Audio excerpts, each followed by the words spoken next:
纪念中国人民抗日战争暨世界反法西斯战争胜利80周年之际，他说：“中国对于二战胜利的贡献理应被全世界铭记。” Chinese contribution is a contribution that was extremely important for the victory of the Allies.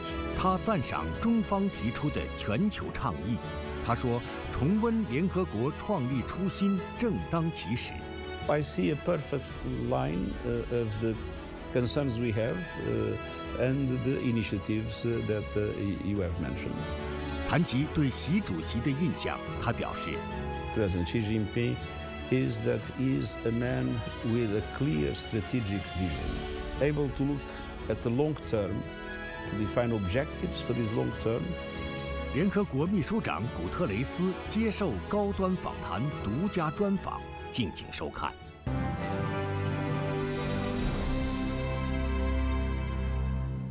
关注国际焦点，洞察世界风云。大家好，欢迎收看本期高端访谈，我是王冠。此刻我们正在位于海河之滨的天津，即将采访前来参加上海合作组织天津峰会的联合国秘书长古特雷斯先生。当前国际形势变乱交织，本次上合峰会肩负着怎样的历史使命？上海精神又与联合国目标有何深层次契合？今年恰逢中国人民抗日战争暨世界反法西斯战争胜利80周年，也是联合国成立80周年。在这一承载重大历史意义的时刻，作为联合国秘书长，古特雷斯对战争、和平、发展又有怎样的切身体会与深刻思考？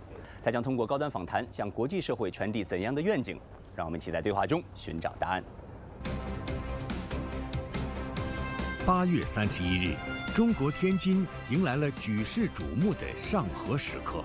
20多位外国领导人和10位国际组织负责人来到海河之滨，共同出席上海合作组织成立24年来规模最大的一次峰会，共叙友谊，共商合作，共谋发展。回望世纪之初，上海合作组织在黄浦江畔宣告成立。成立24年来，这个首个中国参与创建以中国城市命名的国际组织，始终秉持上海精神，不断成熟壮大，焕发出强大生命力。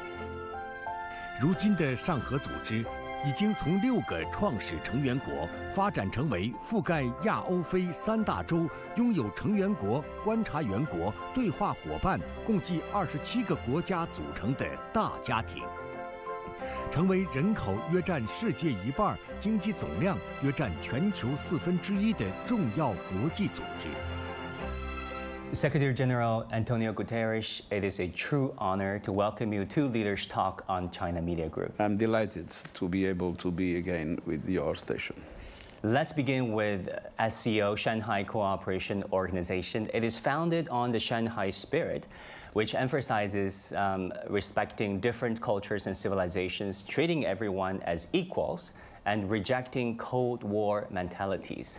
How do you see the role of the SCO in today's world and its synergies with UN values and initiatives? I believe that one of the most important things in order for a multilateral order to work is to have a perfect cooperation between the UN and regional organizations.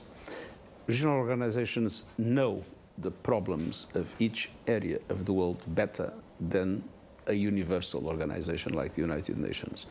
And so in the cooperation between the UN and the Shanghai Cooperation Council, I think you can go much further than acting alone. And the objective of this presence is exactly to intensify the cooperation with an organization that has today an extremely important role to play. It represents a large percentage of the world population, and it is inserted in one of the most dynamic areas of the global economy. So I'm delighted to have this opportunity to participate in this meeting and to do everything possible to intensify the cooperation between our two organizations. You've been attending the SCO for a couple of times, of course. And given the geopolitical transition that we're in, your take on the relevance of this SCO right now? I believe that we need to build a multipolar world. We need to build a world in which all areas of the world, all cultures, all religions, all civilizations are able to work together. And multipolarity means that there is no domination, means that there is cooperation among equals.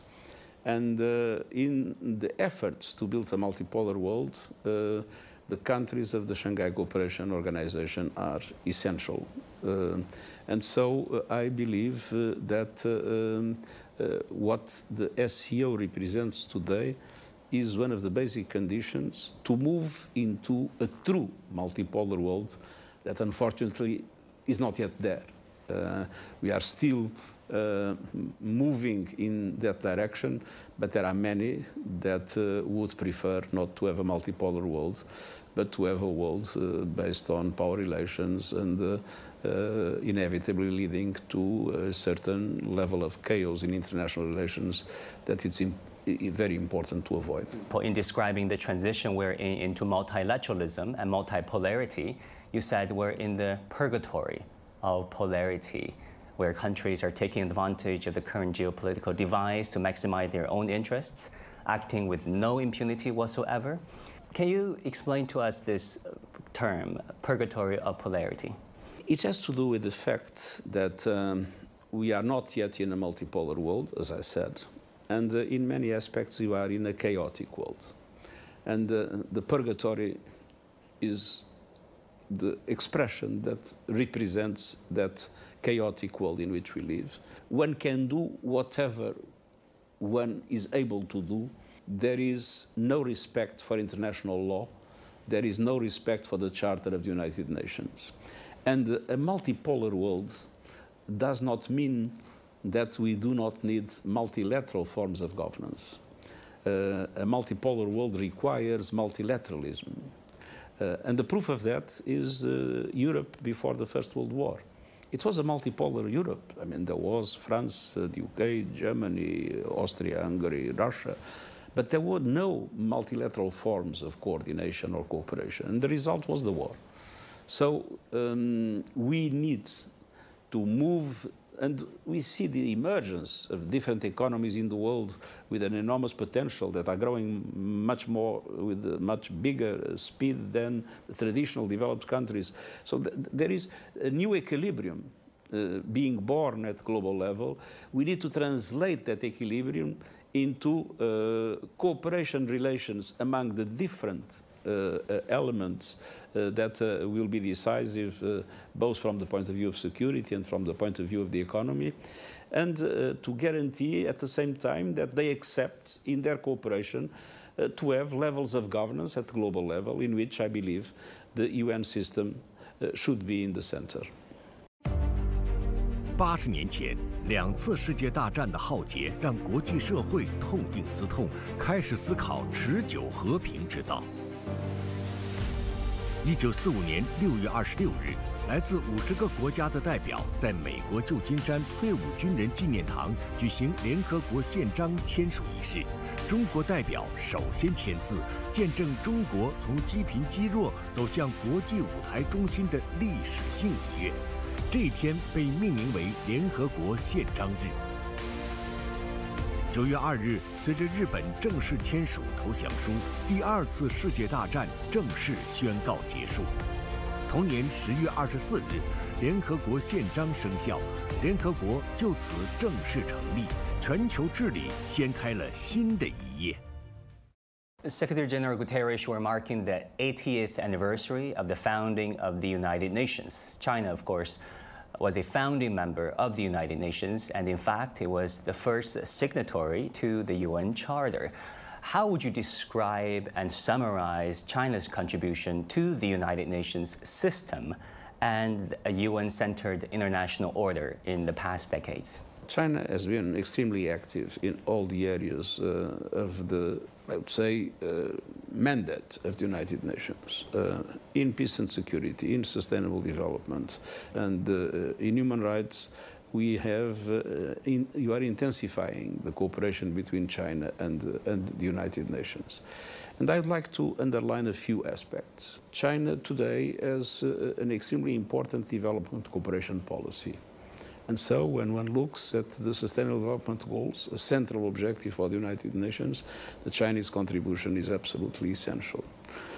On the other hand, China has had a very active engagement in mediation of certain conflicts. And again, peace is one of the central objectives of the United Nations. China has had a leading role in the transition for renewables, a key element to fight climate change. And that is a central objective of the United Nations. So I would say that China represents today a fundamental pillar of multilateralism and a fundamental pillar of the work of the United Nations in itself. Going forward, what would be the priority areas of China-United Nations cooperation for the next phase? Because you just met with our leader, President Xi. I think that there are a number of areas that were identified in the Pact for the Future that was approved last year by the General Assembly of the United Nations. We identified how important it is cooperation in artificial intelligence and in the digital world. Not only cooperation among developed countries or countries that have a huge capacity like China in artificial intelligence, but cooperation to allow developing countries also to be part of the benefits of artificial intelligence. On the other hand, climate, of course, is an area of extraordinary importance, and we live in a moment in which the transition to renewables is demonstrating that renewables are the cheapest and the most effective way to produce energy. And again, China has a leading role on this. On the other hand, we are pushing for a new agenda for peace.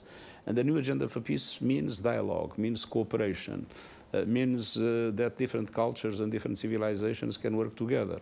And China has expressed, namely with the Global Initiative on Civilizations, a very clear determination in this regard.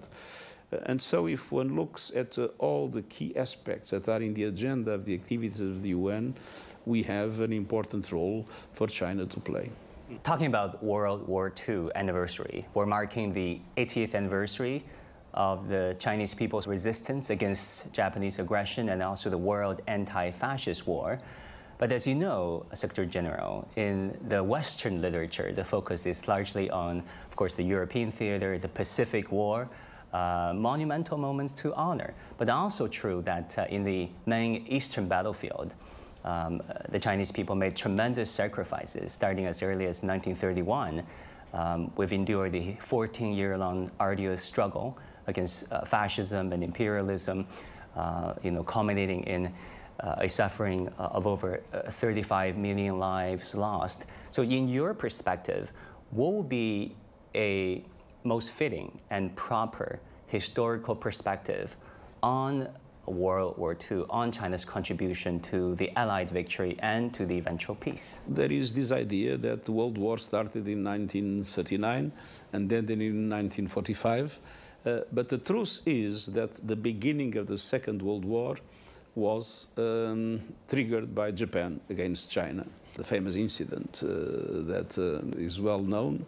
So to say that World War was 39 to 45 is indeed a unilateral vision, and we need to have a universal vision. And it's true that the resistance of China against Japan was for many years a decisive factor of resistance against Japan. And it had a fundamental contribution to weaken Japan, and that allowed for Japan to be defeated in the end of Second World War. So the Chinese contribution is a contribution that was extremely important for the victory of the Allies, that include China.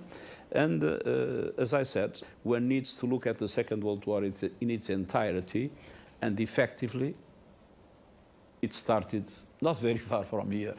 It started not very far from here. It ended also in the Pacific. I think, and this is true in many other aspects, we need to read history in a truly universal perspective, and not only in the perspective of the geographic area in which an historian belongs. Thank you so much, Secretary General, for this acknowledgement and for the sacrifice happening in China simply the truth. And elsewhere. It's simply the truth. It means a lot to the Chinese people. But it's the truth. I mean, I'm not inventing anything or saying something to please anybody. This is the truth, the historical truth. 在第二次世界大战结束80年后，全球治理走到新的十字路口，冷战思维、霸权主义、保护主义阴霾不散，全球治理体系不适应、不匹配的问题空前突出。9月1日。中国国家主席习近平在上海合作组织家会议上首次提出全球治理倡议，这是继全球发展倡议、全球安全倡议、全球文明倡议之后，新时代中国为国际社会提供的又一重要公共产品。古特雷斯对此表示欢迎。As we mark the 80th anniversary of the United Nations and the victory against Nazi-fascism, we must strengthen international cooperation for the 21st century and always put people first. And it is in that spirit that I welcome President Xi Jinping's proposal of a global governance initiative announced today, and the fact that it is anchored in multilateralism and underscores the importance of safeguarding the international system with the UN at its core and the international order underpinned by international law. Together, let us bring the Charter's promise to life and work for a future of peace, dignity and solidarity. 8月31日，在接受高端访谈采访时，古特雷斯还谈到了他对习主席提出的全球发展倡议、全球安全倡议和全球文明倡议的看法。I think they correspond to a clear response to the realities that we face. I mean, we see a multiplication of conflicts. We see, as I said, impunity and disrespect for international law. So it is obvious that we need a new perspective of global security. On the other hand, there are deep inequalities in the global economy. And those inequalities are creating dramatic problems to countries in the developing world that are more fragile, that are drowning in debt, that have no access to concessional funding at sufficient levels, that are not able to take profit of the technologies that exist to improve the situation of their peoples. On the other hand, we have a financial architecture that is unfair, that is ineffective. So it is clear that we need new forms of governance at the global economic level, and so development initiative is essential. And on the other hand, we see that culture, religion in many parts of the world are being used, not that in themselves they are a problem, but they can be used by those that have, I would say, very negative objectives. They can be used to try to put people against each other. And it's fundamental to have a serious dialogue of civilizations. We have in the UN created a global alliance on civilizations, which proves once again that an initiative of that kind is absolutely necessary. So I see a perfect line of the concerns we have and the initiatives that you have mentioned. Mm-hmm. In your meeting with President Xi Jinping, which just took place, it looks to us there had been this cordial and warm interaction between you both, big smiles on the face of both of you. What kind of leader does President Xi strike you as? I think if I would have to choose one aspect that, in my opinion, characterizes President Xi Jinping, is that he is a man with a clear strategic vision, able to look at the long term, to define objectives for this long term, and not only to reach them, but to reach them in anticipation. We can give several examples. I remember that President Xi Jinping announced that China would reach 1,200 gigawatts of renewable energy in 2030. It's already done. At the same time, when many were still thinking on how to make diesel cars more perfect, China made a decision to bet on electric cars many years in advance. And so develop all the technologies that were necessary, and today we have Chinese electric cars dominating the market everywhere in the world and functioning extremely well. So in a world where so many things are decided one day and then changed the next day, and policies enable to the minimum of sustainability, I think this strategic vision is a very important characteristic, and I believe that it corresponds exactly to President Xi Jinping. On Gaza, you once described the situation, the suffering of the people there as living hell. Yet a major escalation now on August the 22nd. The UN organizations established that there's famine existing in Gaza, impacting as many as 500,000 people. Your response on this major escalation and your message to the parties involved? Well, first of all, we need to stop this carnage. I mean, the level of death and destruction that we are seeing in Gaza has no parallel in any other period of my activity as an international civil servant. You haven't seen anything like this in your tenure as UN chief? Never. I think it's the most horrible panorama of death and destruction that I've seen. And now there is an offensive in Gaza City that will have, again, the tremendous impact, making hundreds of thousands of people being forced to move once again, and with an unimaginable level of suffering. So we must stop this.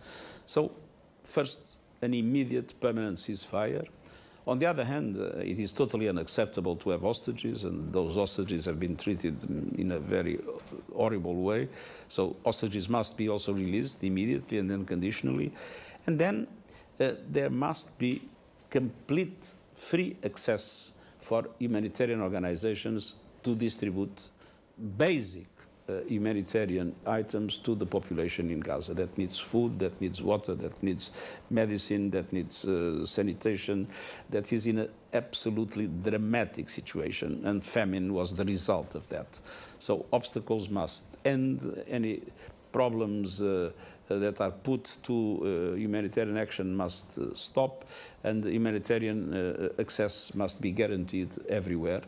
Not forgetting that as occupying power, Israel has the objective to guarantee that the population in Gaza has food, has health care, because this is part of international law. And then it's not only Gaza, it's also the situation in the West Bank, where we see now decision to build the extension of settlements that would divide the West Bank into two, separating north and south, which of course would be another tremendous setback in the way to a two-state solution that, in my opinion, remains the only possible solution for two peoples to live in peace.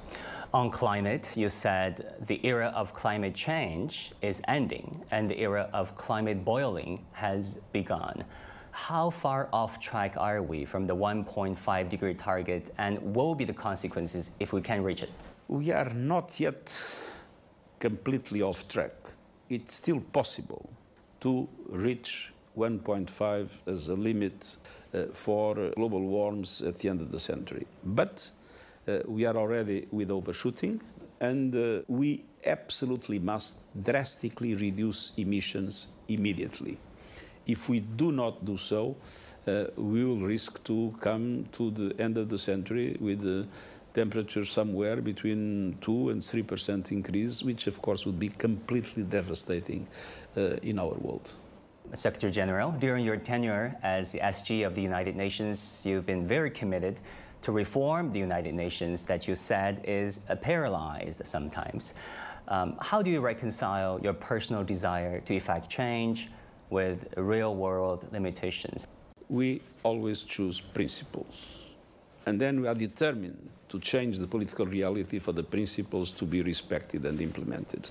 The day we give up on principles, that day the United Nations will lose what it is the essence of its raison d'être, which is to be an organization that is impartial, that respects the sovereignty of states, that has a charter in which international law is characterized as something that in all circumstances must prevail.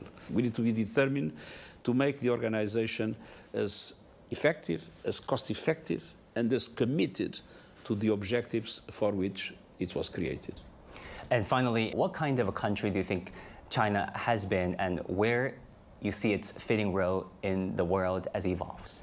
My strong appeal is for China to maintain what is its strong commitment to multilateralism, and in a world where so many people still has no access to the benefits of progress, to share the extraordinary development that China has achieved. Extreme poverty is no longer in China, to share that through a very active, the continuation of a very active policy of international cooperation, to share those achievements to the rest of the world. Secretary General Guterres, thank you so much for your time. It was a great pleasure.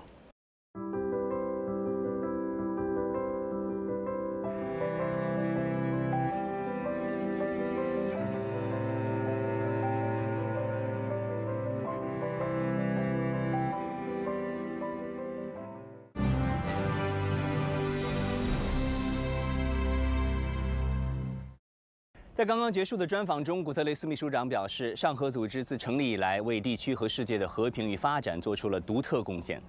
关于世界反法西斯战争胜利80周年，古特雷斯秘书长提醒国际社会要铭记二战历史，尤其要铭记在东方主战场中国人民为世界和平做出的巨大牺牲和伟大贡献。